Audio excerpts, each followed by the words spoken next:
নাহমাদুহু ওয়া নুসাল্লি আলা রাসূলিহিল কারীম, আম্মা বাদ। নারায়ণগঞ্জ সিটি কর্পোরেশন কর্তৃক আয়োজিত জুলাই অভ্যুত্থান দিবস উপলক্ষে আজকে আলোচনা সভার সম্মানিত সভাপতি, আজকের অনুষ্ঠানের মান্যবর প্রধান অতিথি, সামনে উপস্থিত আমার বিভিন্ন রাজনৈতিক দলের সম্মানিত নেতৃবৃন্দ, সুধী মণ্ডলী, সাংবাদিক বন্ধুগণ, সকলকে ইসলামী আন্দোলন বাংলাদেশ নারায়ণগঞ্জ মহানগর পক্ষ থেকে সংগ্রামী শুভেচ্ছা জানাচ্ছি এবং এক বছর পূর্তি রক্তিম শুভেচ্ছা। আমরা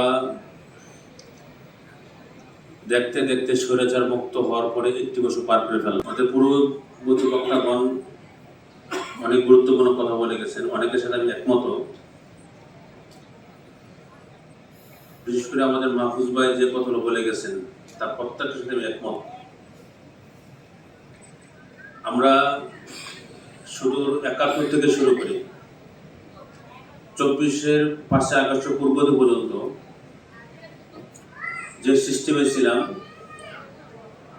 তো এর মাঝখানে হঠাৎ করে ৮-এর পর থেকে আওয়ামী ফ্যাসিবাদ যখন আমাদের দেশে চেপে বসলো, তখন সে পুরো সিস্টেমটা পরিবর্তন করে দিয়ে আমাদের উপরে এমন চেপে বসলেন যে আমাদের সমস্ত সরকারি সংস্থাগুলো ভেঙে চুরমার করে দিলেন।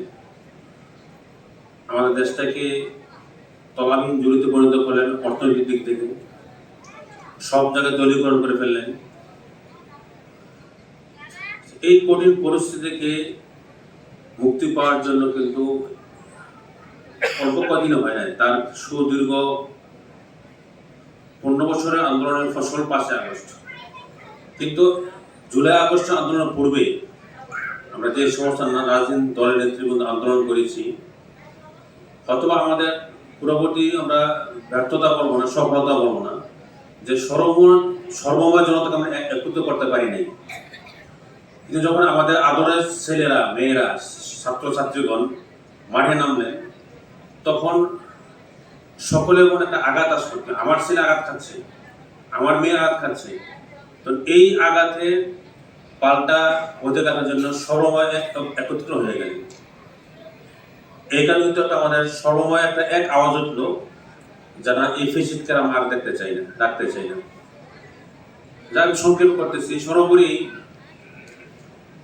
এই ১৬ বছর যে আমাদেরকে শোষণ, জুলুম, নির্যাতন করেছেন এই ফেসিবাদ, আমাদেরকে যে একটা উন্মুক্ত কারাগারে রেখেছিলেন। আমরা একটা দেশের পক্ষে ভালো একটা কথা বলতে গেলে আমরা মাঠে থাকলে খুন হতে হতো, বাসা থাকলে এদের স্পেশাল বাহিনী দিয়ে আমাদেরকে এনে গুম করা হতো। এর থেকে আমরা মুক্তি পাইছি, একটু আমরা শান্তি পাইছি। কিন্তু আরো অন্য কিছু সিস্টেমগুলো আছে, সিস্টেম মধ্যে এখন চেঞ্জ হয় না, আর কিছু হাত বদল হয়েছে। একেবারে যখন তাই না, কিন্তু দেখেন ফেসে যাওয়ার পরে আমাদের দেশের পরিস্থিতি যা হওয়ার কথা ছিল তেমন কিন্তু হয় নাই। আমরা মোটামুটি উন্নত আছি। ফেসিস্টের বিরুদ্ধে যে সমস্ত রাজনৈতিক দল নেতৃবৃন্দ আমরা একসাথে কাঁধে কাঁধ মিলে আন্দোলন করেছি, তারা এখন পর্যন্ত মোটামুটি আমরা ঐক্যবদ্ধ আছে। আর রাজনৈতিক মারি পেছে কিছু সেটা হবে, তা আমরা আশা করি ফেসিস্টের মোকাবেলা আমরা এখন ঐক্যবদ্ধ আছি। ফেসিস্ট আমরা উকিয়ে যেতে চাই, তার দাঁত বোমা জগতের জন্য আমরা সকল ঐক্যবদ্ধ আছি ইনশাল্লাহ। এই জন্য আমরা কাউকে ছাড় দেব না। কিন্তু ফেসিস্ট যেন আবার আসতে না পারে, এটা আমরা ঐক্যবদ্ধ। পাশাপাশি আমরা এটাও সমর্থন করতে হবে, নতুন করে যে আমাদের ফেসিস্টের রূপ যেন আমরা আমাদের ভিতরে আবার না আসে, এটা খেয়াল রাখতে হবে। আমাদের মা বোনদের চলাফেরা নিশ্চিত করতে হবে, আমাদের রাস্তাঘাটে চলাফেরা নিশ্চিত করতে হবে। আমাদের গ্রিন এবং ক্লিন যে সিটি ঘোষণা বা শহর ঘোষণা করছে, এইগুলো তো আমাদের খেয়াল রাখতে হবে। যে আমাদের নাম হোসেন বলতেছি, আমাদের ডিসি মহোদয় বলছেন গ্রিন এবং ক্লিন, তো ওই খেলে কিন্তু চেষ্টা আছে, কিন্তু কাজ অনেক সময় অগ্রগতি দেখতে পাচ্ছি না। বিশেষ করে আমি সিটি কর্পোরেশনের নেতৃবৃন্দ বলবো, আমাদের মাননীয় প্রশাসক সভা আছেন, স্যারে অত্যন্ত কষ্ট করতেছেন, যে স্যার আমাদের অতিরিক্ত সচিব। আমি আশা করব আমাদের সিটি কর্পোরেশন আরো আধুনিকায়ন করার জন্য আপনার আরো কিছু পদক্ষেপ হাতে নিয়ে আমাদেরকে দৃশ্যমান কাজ দেখান। এই ১ বছর হয়ে গেল প্রায়, আমরা দৃশ্যমান তেমন কিছু কাজ দেখতে পাচ্ছি না। দেখতে আমাদের সিটি কর্পোরেশন অনেক কাজ মন্ত্রগতি চলতেছে, একটু দ্রুত দেখান, আমরা একটু আশ্বস্ত হব। আমরা আমাদের উপর, আপনাদের উপর পরিপূর্ণ আস্থা আছে, বিশ্বাস আছে। আপটু দেখালে জনগণ আমাদের আপটু আস্থা হবে, আমাদের প্রত্যেকটা কাজে আমরা আরো সতর্ক সাড়া দেবো। আলহামদুলিল্লাহ আমরা যখনই ডাকেন আমরা সকলে এক ব্যক্তি সাড়া দিই, পাশে আসি, আমরা আগামীতে থাকবো। কিন্তু আপনাদের অ্যাক্টিভিটিসগুলো একটু অ্যাক্টিভ করেন। আর আমরা রাজনীতি কিন্তু যখন ডাকেন সকলে আসছে, আমরা আরো আসবো, কিন্তু আসতে গিয়ে যেন আমরা আসি যাওয়া আমাদের জন্য এই সময়টা ব্যয় না হয়ে যাওয়া লাগতে হবে। কিন্তু আমরা প্রত্যেক স্থানে যেই যে কাজ করি মূল্যবান সময়।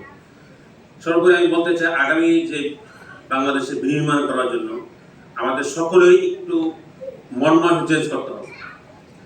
আমরা জিদ করে সকল অবস্থা বসে থাকি, তাহলে কিন্তু আমাদের আগামী বাংলাদেশ বিনির্মাণের জন্য কিন্তু আমাদের কিছু না কিছু বাধাগ্রস্ত হবে।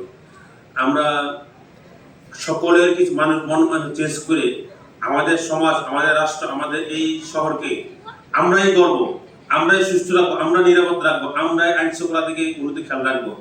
সকলে এই মনমানসিকতা রাখতে হবে। সর্বোপরি আমি সকলকে ধন্যবাদ জানাচ্ছি আজকে এই সুন্দর একটা অনুষ্ঠান করার জন্য। আমাদের সিটি কর্পোরেশনের কর্মকর্তাকে ধন্যবাদ জানাচ্ছি, আজকে আমাদের পড়া সম্পাদক ধন্যবাদ জানাচ্ছি যে আপনারা এই সমস্ত অনুষ্ঠান আরো বারংবার করেন, উন্মুক্ত কিছু অনুষ্ঠান করেন, জনগণের দুঃখ দুর্দশা শোনেন।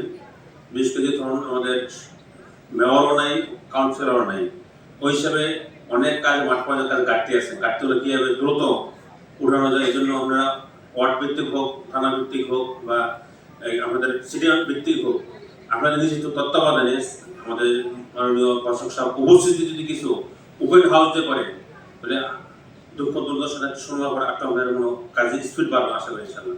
সকলে ধন্যবাদ শেষ করছি। আসসালামু আলাইকুম ওয়া রাহমাতুল্লাহি ওয়া বারাকাতুহু।